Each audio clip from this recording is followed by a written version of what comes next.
commence par le milieu.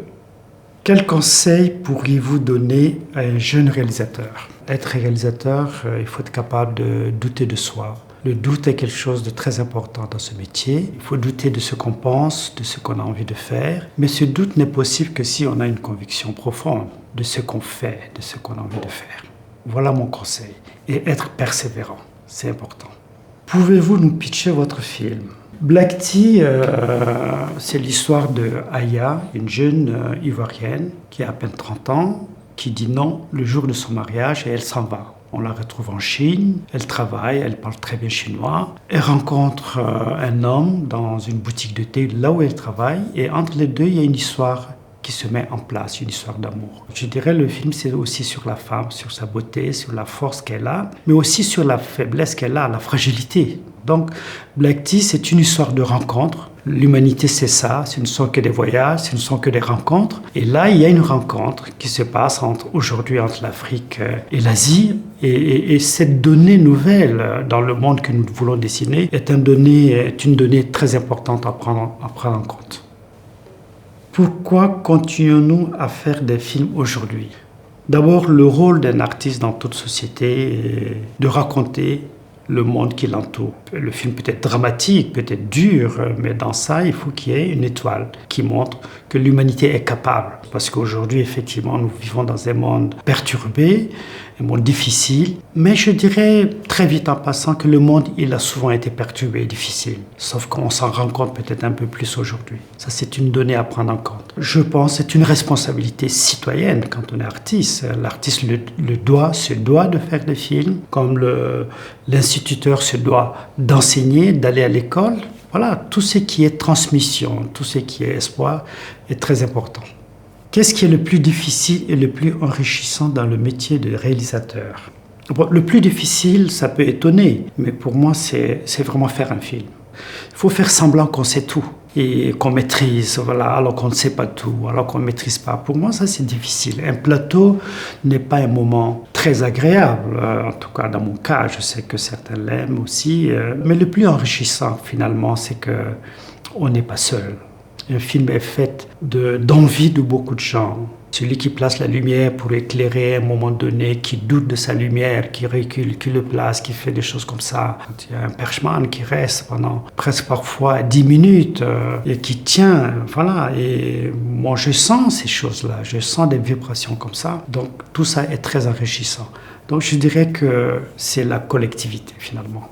Pouvez-vous nous parler du rôle des festivals de films et l'impact qu'ils ont sur votre carrière? C'est l'endroit où on amène le bébé, voilà, tout nouveau, tout né, voilà. Donc on l'offre en quelque sorte au premier regard. Faire un film, c'est inviter à la liberté des autres.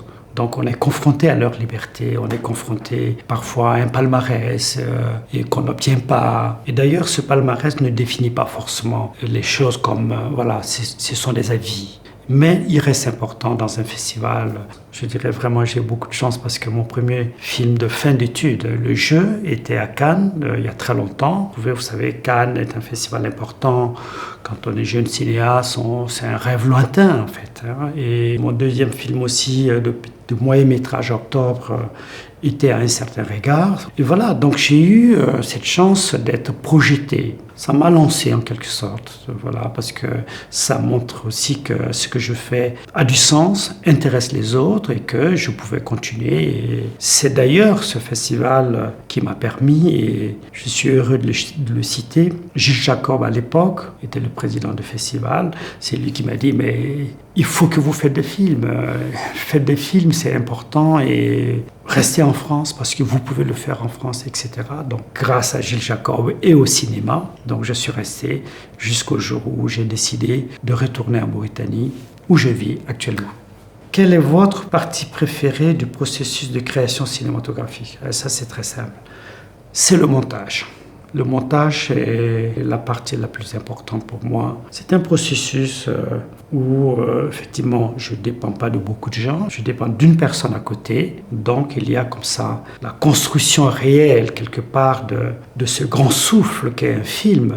Ce moment et ces moments de justesse, de la quête quête de quelque chose d'harmonieux. Et cette quête ne se fait pas sans sacrifice. Et que c'est important aussi de savoir abandonner pour aller vers autre chose. J'aime beaucoup le montage. Alors, si vous pouviez collaborer avec la personne de votre choix, de votre rêve, qui serait-elle? Pourquoi? C'est tellement beaucoup de gens à la fois que je préfère ne pas citer une personne précisément, mais le pourquoi est simple. Je veux collaborer avec telle personne parce que la personne me séduit dans son travail, qui me touche.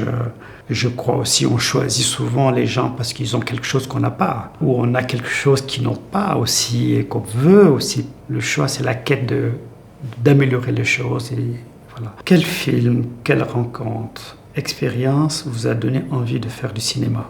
Moi, je ne suis pas cinéphile du tout, donc je n'ai pas une cinéphilie, je ne l'ai pas eu quand j'étais petit. Je ne suis pas allé au cinéma parce que le cinéma n'existait pas vraiment dans là où j'ai grandi, où je suis né. Donc le cinéma était rare, c'était des occasions comme ça. Mais j'ai été quand même impressionné. Le cinéma, le western spaghetti. Donc beaucoup de gens ne savent pas ce cinéma-là, mais c'est vraiment intéressant, le western. Le premier film, on l'appelle Trinita. Le deuxième, c'est Le Retour de Trinita. C'est magnifique. Et le troisième, on continue à l'appeler Trinita. Voilà 3 films qui m'ont vraiment impressionné. Mais quand je suis rentré dans l'école de cinéma, je dirais La Strada de Fellini. En citant La Strada, je dirais le cinéma italien. Le néoréalisme italien, tout le cinéma italien.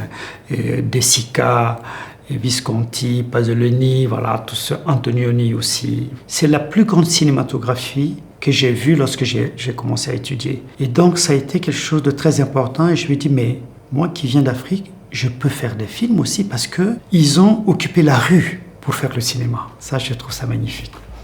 Je suis Abderrahmane Sissako, cinéaste mauritanien. Je fais des films et je travaille pour la protection d'une forêt d'acacia en Mauritanie. C'est ça qui me passionne. Donc, quand je ne fais pas de films, je protège cette forêt et c'est important. Quête.